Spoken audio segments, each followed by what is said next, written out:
Hello and welcome to Rage Quit. My name is Jay, and today I'm going to be talking about why I think Marvel Crisis Protocol might be the last of the big hitting skirmish war games.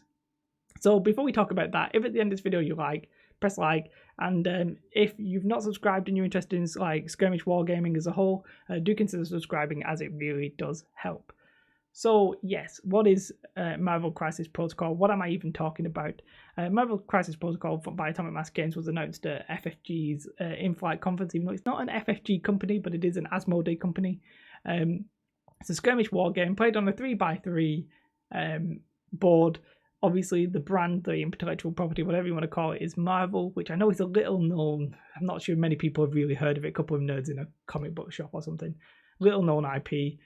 Obviously, Marvel is the biggest brand on the planet right now, probably. So this game will inevitably do well. What I'm talking about as a whole is essentially it boils down to oversaturation.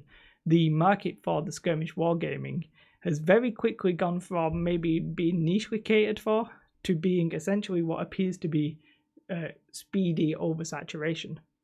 Now, a couple of caveats to this though. I'm very much aware that I cannot see into the future. So I could be wrong. There could be something around the corner in a couple of years' time that really surprises me and I go, oh damn, I didn't see that coming. And if that happens, then forgive me. I'm often wrong. So that could very easily happen. And I actually don't think Marvel Crisis Protocol will be the last skirmish game. I sort of feel like that crown might go to Super Fantasy Brawl, which we know hit Kickstarter and did well, doing like $7,500, $500,000 in crowdfunding. So we know Super Fantasy Brawl is going to do reasonably well. We also know that it's essentially coming out either like very end of this year or early next year, I believe, is the actual estimated time. Well, it says right there, March 2020. Whereas Marvel Crisis Protocol is actually due out at the end of this year. The only reason I'm saying it this way around is because we've already seen the Kickstarter and stuff like that for Super Fantasy Brawl. But yeah, we'll give me that and we'll move past it. So obviously, Marvel Crisis Protocol, skirmish game in the Marvel universe, people are going to buy this because it simply just looks fantastic.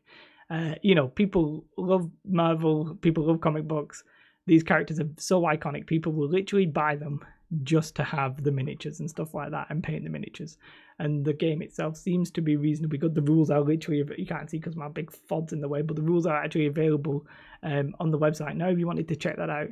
And that looks solid and stuff like that. Obviously, it's a untested manufacturer, Atomic Mass Games, but with the weight of Asmodee behind them, I can't see it really ever being messed up.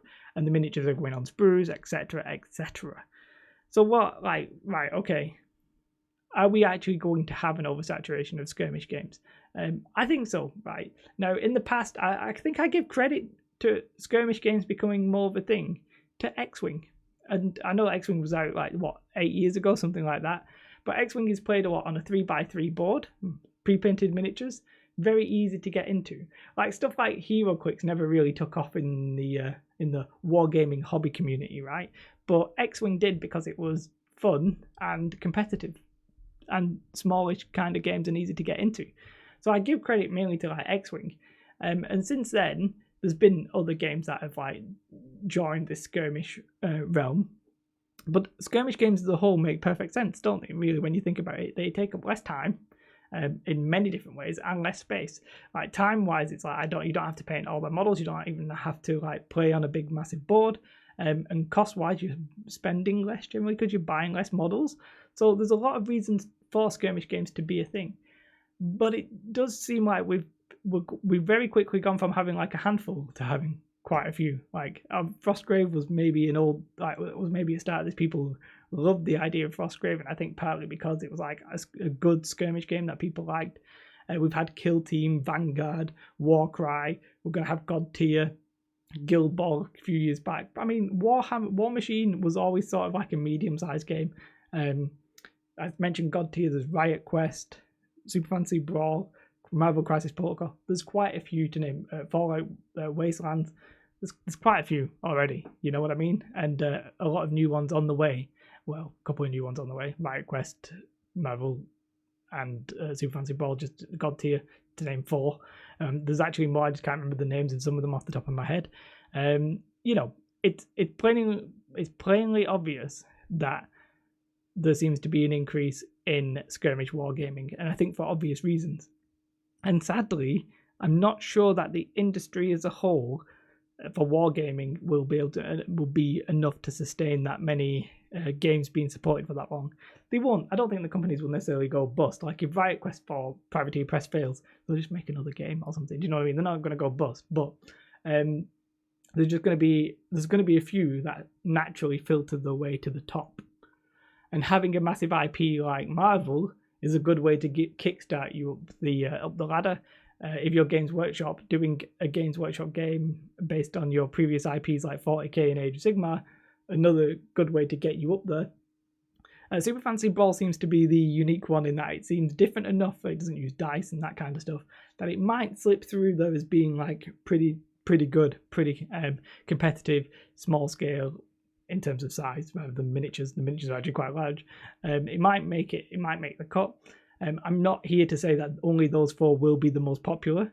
I do think Marvel Crisis Protocol will naturally make it simply because of the IP and the fact that the rules are fine and they've got big support and that kind of stuff. But it's hard then from that point on to think, what's going to come after that? Because I honestly have no idea. And I was sort of predicting a Marvel Skirmish game. I was sort of predicting a Marvel Skirmish game from FFG to have it from like a different company just getting sorted in. Sort of understandable now when you think about the fact that they already have like Star Wars Legion and all the Star Wars IP. But I was saying FFG should get another IP, and ideally it would be Marvel, but we had the problem with like Hero Quicks and Night models and stuff like that. But then, you know, the Madmen have gone and done it, haven't they? So but once that's there, and we've got these 4 like key games like Kill Team 40k. Kill Team is basically small scale 40k for those of you who want it. Warcry has enough people involved. Marvel, it's Marvel in it, and Super Fantasy Brawl, as I said, could be niche enough to make it through. People will still play Vanguard. People will still play Riot Quest, etc. There'll be certain people who find all those games fun. I'm not saying you'll never be able to find games for them or everything like that. And if anything, the Riot Quest might be the most popular for all I know. I can't predict that. But I definitely think, though, what I do know is that wargaming essentially is the smallest of the tabletop games. Like when you look at board gaming, card gaming, D&D, role-playing games and stuff like that, like wargaming is like right at the bottom of this chain, essentially, this hierarchy of popularity. And it's the smallest group, industry, if you want to call it, and we're getting quite a lot of games in it, and it just doesn't seem like we will sustain all that many. I hope all the companies by at least break even. Obviously, I want them all to do well and have profit and stuff like that. And it is essentially a zero-sum game, though. If your skirmish game is doing really, really well, then another skirmish game probably not going to do as well. Now, skirmish games are actually unique in the sense that instead of, if you play like 40k, dominates all your time by playing it, painting it, assembling the terrain, all that kind of stuff. Whereas skirmish games, you could actually probably get in a handful of them. You can maybe play 2 or 3. But either way, 2 or 3 is not 5, 6, 7, 8 skirmish games. People have limited amount of time, hence the trend towards skirmish games, so that they're not just going to play every single skirmish game that comes out. You've got to draw the line somewhere, and that will be like theme, rules, competitiveness, all that kind of good stuff that you personally enjoy. Now, which ones filter to the top? I'm making a bit of a guess. It's not even an educated guess, it's sort of more of a hunch, but I just can't see anything else on the horizon that's going to come in and swoop some of these games away. I just don't personally see it right now, and it's not that I hope one way or another. Maybe in 3 years' time, if we've not had anything knock a game off a crown, then it might, off the top shelf, maybe we might want to get it knocked off and have something replace it. But we're not at that point now, I don't think. But I just personally don't know where we're going anymore. Like once we go past skirmish games being super popular, unless skirmish games literally hit like Magic the Gathering kinds of levels, we have like trading card like popularity. Unless we hit that level, I'm not sure what else is actually next for wargaming as a whole. Like I've been talking about the trend towards skirmish games for like years, and we've finally sort of we're there. It's happened. It's done. It's over. Like, do you know what I mean? We are in it now. We're in probably the peak of it, essentially. And then after that, I don't really know. Will we embrace technology and go like with the CMON Games thing?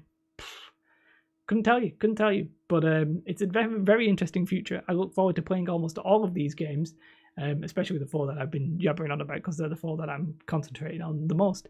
But let me know your thoughts. What do you think is going to happen to Skirmish Games as a whole? Do you think all these games will survive? Is the one that I missed and you're like, Jay, you absolute cretinous fool, you missed this game and it's going to be the best game I have ever seen and you should see it too? I do apologise, I just go into stupid accents. But, you know, if there is a game like that, feel free to whack it in the comments. I will definitely look it up. I'm always interested. I'm sort of interested in games that are going to be popular rather than just games that are going to be really good. And I know that's a bit bad, but partly because of the YouTube channel and partly because I actually want to be able to find people to play with. So if there's a really niche game that isn't going to be popular, I'm probably not going to be interested in it. And I do apologise about that. But that's just the way, unfortunately, it's going to have to be for me. But yeah, let me know. If you like this ramble, you're insane, but press like. And if you're not subscribed and you're interested in like skirmish wargaming that I've been talking about, you know what to do. If you want to press the bell icon, you will get notified every time I post a video. So I highly recommend that you don't, unless you're mental. Have a beautiful day. Goodbye.